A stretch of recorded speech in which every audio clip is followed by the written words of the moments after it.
ఓం శ్రీ సాయినాథాయ నమః. ఓం శ్రీ సాయిబాబా జీవిత చరిత్రము మొదటి అధ్యాయము. గురుదేవతా స్తుతి. బాబా గోధుమలు పిండి విసిరిన కథ. దాని తత్వము.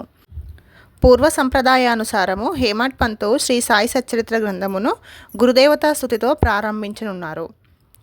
ప్రప్రథమమున విఘ్నేశ్వరుని స్మరించుచు ఆటంకములను తొలగించి ఈ గ్రంథము జయప్రదముగా సాగునట్లు వేడుకొనుచు శ్రీ సాయినాథుడే సాక్షాత్తు శ్రీ గణేశుడని చెప్పుచున్నారు. పిమ్మట శ్రీ సరస్వతీదేవిని స్మరించి ఆమె తనని ఈ గ్రంథరచనకు పురిగొల్పినందులకు నమస్కరించుచు శ్రీ సాయియే సరస్వతి స్వరూపులై తమ కథను తామే గానము చేయుచున్నారనియు చెప్పుచున్నారు. తదుపరి సృష్టి స్థితి లయ కారకులు అగు బ్రహ్మ విష్ణు మహేశ్వరులను ప్రార్థించి శ్రీ సాయియే త్రిమూర్త్యాత్మక స్వరూపులనియు వారు మనలను సంసారము అని నదిని దాటించగలరనియు చెప్పుచున్నారు. తర్వాత తమ గృహదేవతయగు నారాయణ ఆదినాథునకు నమస్కరించి వారు కొంకణ దేశములో వెలసిరనియు ఆ భూమి పరశురాముడు సముద్రము నుండి సంపాదించినది అనియు చెప్పుచు వారి వంశమూల పురుషుని స్తోత్రము చేసిరి.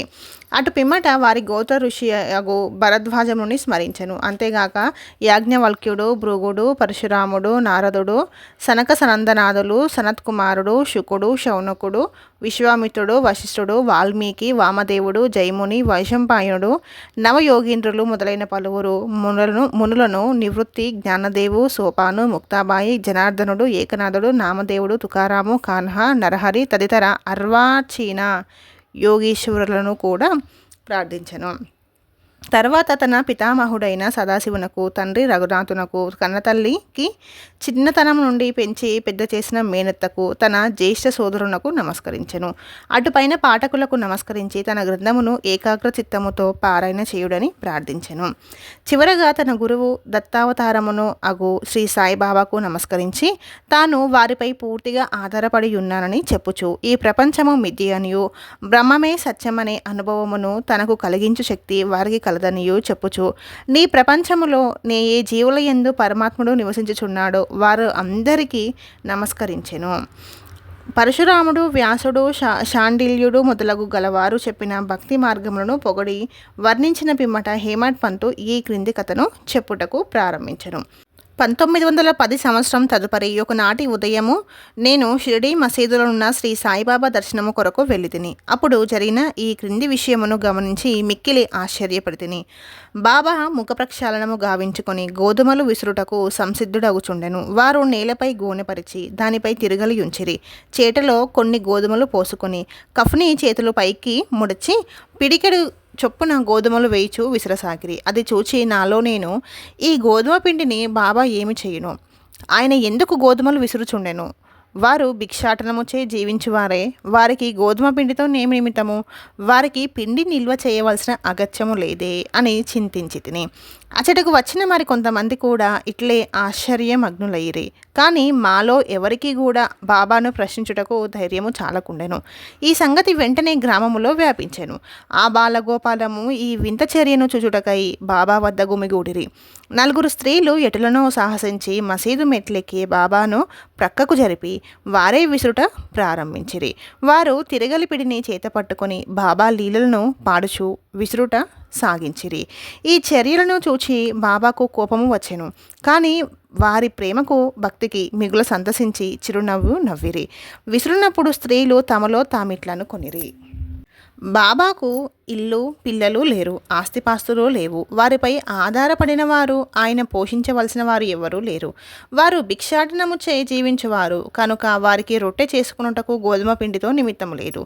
అట్టి పరిస్థితులలో బాబాకు గోధుమ పిండితో నేమి పని? బాబా మిగుల దయార్థ హృదయుడు అగుటచే మనకి పిండిని పంచిపెట్టునకు కాబోలు. ఈ విధముగా మనమున వేరువేరు విధముల చింతించుచు పాడుచు విసురుట ముగించి పిండిని 4 భాగములుగా చేసి ఒక్కొక్కరు ఒక్కొక్క భాగమును తీసుకుని చుండిరి. అంతవరకు శాంతముగా గమనించుచున్న బాబా లేచి కోపముతో వారిని తిట్టుచు ఇట్లనెను. ఓ వనితలారా, మీకు పిచ్చి పట్టినదా ఏమి? ఎవరబ్బ సొమ్మని లూటీ చేయుచుంటిరి? ఏ కారణము చేత పిండిని గొంపవుటకు యత్నించుచున్నారు? సరే, ఇట్లు చేయుడు. పిండిని తీసుకుని పోయి గ్రామపు సరిహద్దులపైని చల్లుడు. అది విని ఆ వనితలు ఆశ్చర్యమగ్నులైరి, సిగ్గుపడిరి. గుసగుసలాడుకొనుచు ఊరు సరిహద్దుల వద్దకు పోయి బాబా ఆజ్ఞానుసారము ఆ పిండిని చల్లిరి. నేనిది అంతయు చూచి షిరిడీ ప్రజలను బాబా చర్యను గూర్చి ప్రశ్నించి తిని ఊరిలో కలరాజాడ్యము గలదనియు దానిని శాంతింపజేయుటకు అది బాబా సాధనమనియు చెప్పిరి. అప్పుడు వారు విసిరినవి గోధుమలు కావనియు వారు కలరాజాడ్యమును విసిరి ఊరికి అవతల పారద్రోలిరి అనియు చెప్పిరి. అప్పటి నుండి కలరా తగ్గెను. గ్రామములోని ప్రజలందరూ ఆనందించిరి. ఇదంతయు వినిన నాకు మిక్కిలి సంతసము కలిగెను. దీని గూఢార్థమును తెలుసుకొన కుతూహలము కలిగెను. గోధుమ పిండికి కలరాజాడ్యమునకు సంబంధం ఏమి? ఈ రెండింటికి గల కార్యకారణ సంబంధమేమి? ఒకటి ఇంకొక దానిని ఎట్లు శాంతింపజేసెను? ఇది అంతయు అగోచరముగా తోచెను. అందుచే నేను తప్పక ఈ విషయమును గూర్చి వ్రాసి బాబా లీలలను మనసారా పాడుకొన వలయునని నిశ్చయించుకుంటుని. ఈ లీలలను చూచి ఇట్లు భావించుకొని హృదయానందపూరితుడను అయితిని.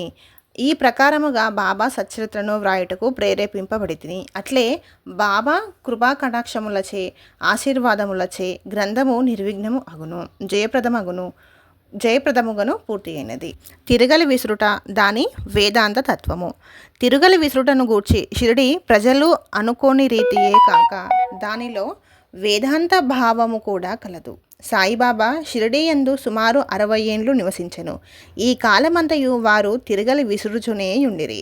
నిత్యము వారు విసురునది గోధుమలు కావు, భక్తుల యొక్క పాపములు, మనోవిచారములు మొదలగునవి. తిరగలి యొక్క క్రిందిరాయి కర్మ, మీదిరాయి భక్తి.